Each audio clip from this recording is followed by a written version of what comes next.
as we discuss about this,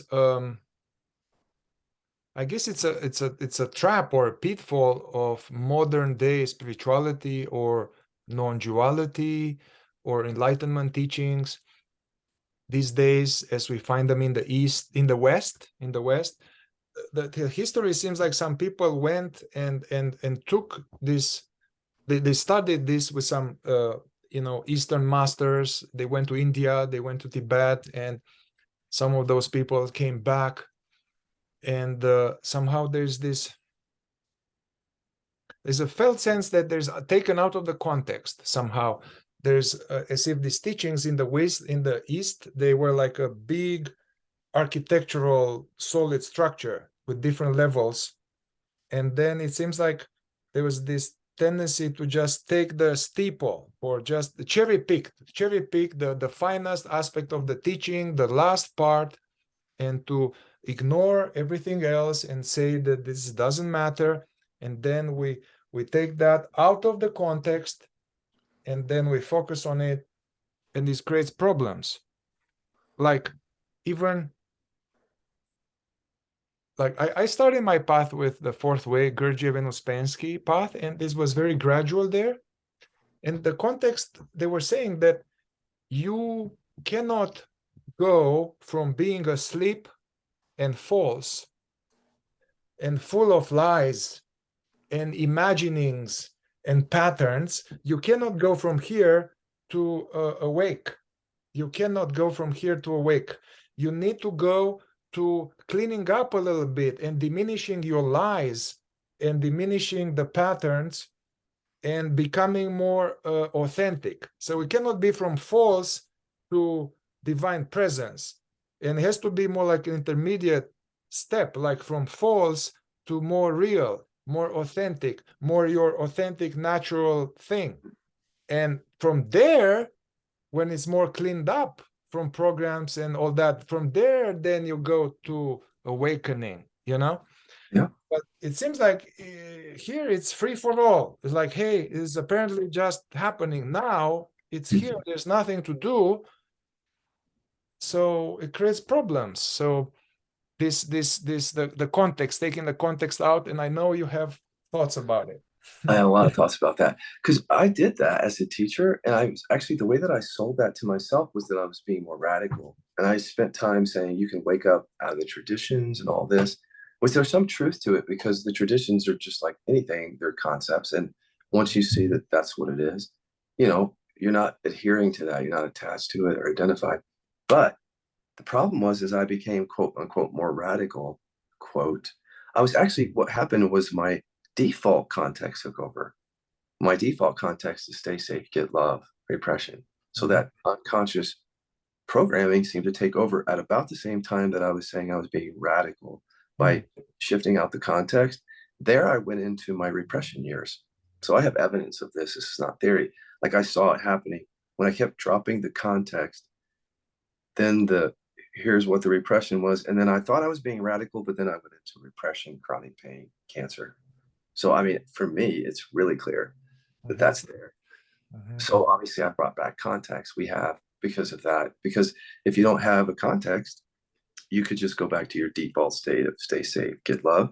But then even if you have a context like this is where it gets a little bit more controversial, but if people can hear me, even a light context like it's all awareness, those kind of contexts, which are true. But if that's doing anything to distract me from the buried emotion, then that context needs to be upgraded. So it could be awareness, but then I have stuff that repressed and trauma. So the context concludes that. That's what we do with Inside Out. Because even a lot of those old spiritual contexts, like I love the sutras, the Buddhist, I mean, it's rich stuff if you read that. At the same time, Ken Wilber's criticism is that in Buddhist traditions, they miss the shadows and the trauma and the repression. So even that context didn't catch some stuff for people, but at least they had a context and it was rich, and people could follow it. We don't have it in a lot of these new Yeah. age teachers. Yeah, it seems this modern day reminds me of a line from Fight Club, like a single serving friends, single Yeah. serving like consumerism, So this quick, come on, just give me 3 steps and all that. Totally. So bam.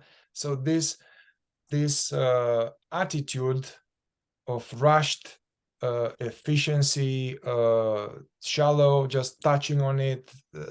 If we go into spirituality awakening, it's going to bite us in the butt later.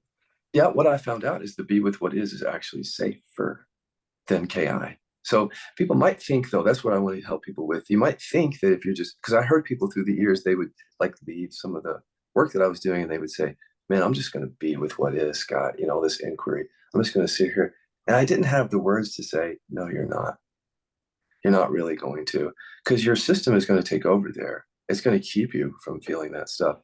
But I just realized now we'll use anything to stay safe, even like anything. It doesn't matter. We'll literally use anything. Yeah, you had a video recently that, yeah, maybe we can make this more flesh it out, that you said that our subconscious context to life is to meet some basic survival needs, either instinctive, bodily, or emotional. So this is the default context of everybody, whether they are on the path or not. Like we want to be safe to survive. We want to be safe from unpleasantness. This safe becomes very big now. To be safe, not to feel, not to be, to be comfortable. So the context is to be comfortable. I guess to be safe, survive, comfortable, and then get love, approval, recognition, and to have a sense of security and safety through controlling.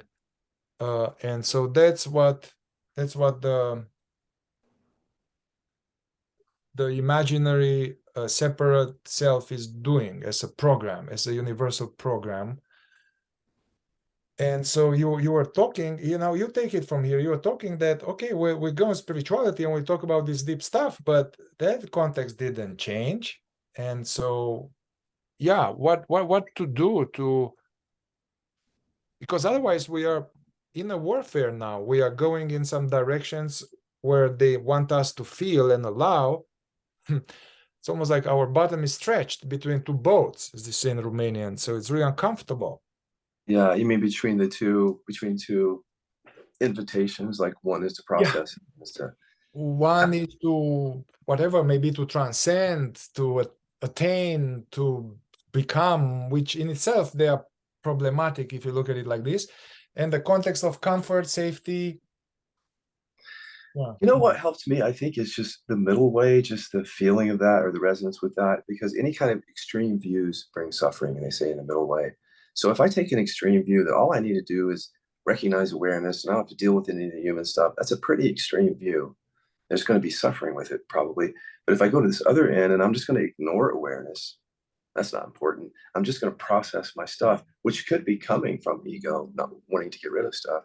Is there a middle way, which isn't like a place right in the middle of them, but where that respects both of these and integrates them for something that's more, whatever, grounded, healthier? And I think there is. I mean, we all have to find our way. There's no formula with it, though. It's like you have to find your way. And what helped me is see, no matter what's happening, whatever I think is happening or whatever realization I think I'm happening, the body just tells me the truth. And I can always trust it. So if I try to think of an example here, if I say to you, I've recognized my true nature, there's the one extreme. I see what I am. With somatic testing, you could take me right in and show me right then that I'm holding back hurt to stay safe. Right then.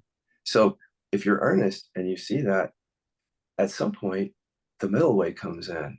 I mean, if there's earnestness, because you realize that you're lying to yourself on some level. If there's earnestness, like you haven't actually seen what you're saying.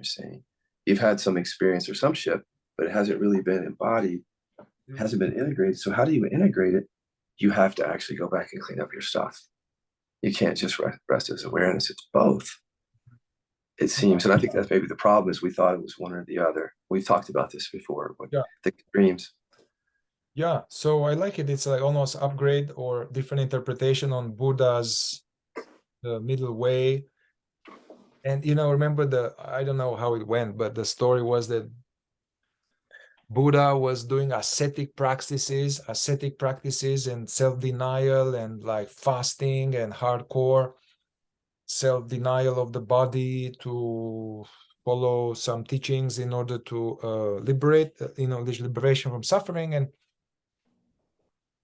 And then there was what we call a raft that passed by the river, where was a music teacher with his student teaching the person about, this, like a violin or some Indian type of violin. And the teacher said to the student, as Buddha heard this, as he was kind of like fasting and hardcore, he said that the teacher said, if you tighten the string too much, and you have the guitars there, you tighten the string too much, it's going to break. If you the string is too loose, it's not going to make any sound. So you need to find Yeah, the right measure. yeah, And Buddha was like, whoa, bingo. Oh, yeah. That's good. I I like that. realized that he was too hardcore doing these things, so he decided to, okay, I need to eat some rice, man. So somebody came, gave him some rice, and then he Yeah. was less hardcore, less intense, less denial. But I guess for us, the middle way is like the sweet measure between, I don't know if you agree with it, between cultivating mindfulness, if that is absent, and cultivating some coming back to a sense of being and awareness recognition, matching, meeting our suffering, not using presence as a remedy, but meeting it with inquiry, yeah, not resisting feelings, unpacking, processing, all of this, second dimension, third dimension, KI, so that we find a sweet spot between these things. No, I think that we have to remind people that this is a path of freedom, like that there's real freedom that can show up where a lot of this stuff stops arising at a certain point. You just don't suffer in the same way. So my question to people would be, no matter what you think you've realized or what path you're on, is are you suffering still? And what is that? To me, it's like carrying something over in time instead of because if you really allowed everything, it would be everything comes and goes. And then it can just be laid to rest because it's being allowed. So if you're suffering, it means when something's coming up, you're not open to feel it and allow it. That's how repression works. So if you go in and feel and allow it fully, then you can experience the impact of all those things. But so my question is, are you suffering?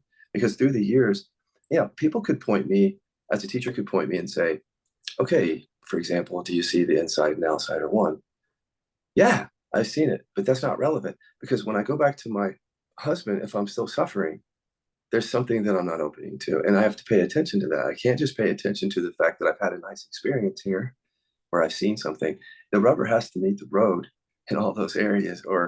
And so what do? Is we see that we're suffering. So we might see, oh, I'm ignoring some aspect that I need to process. So we tune that string to come back in, or I'm processing my stuff, but I don't have a sense of the awareness that they're talking about. So maybe I need to come in and recognize that more. And somehow we find that Yeah, sweet spot, for ourselves. yeah. Hmm.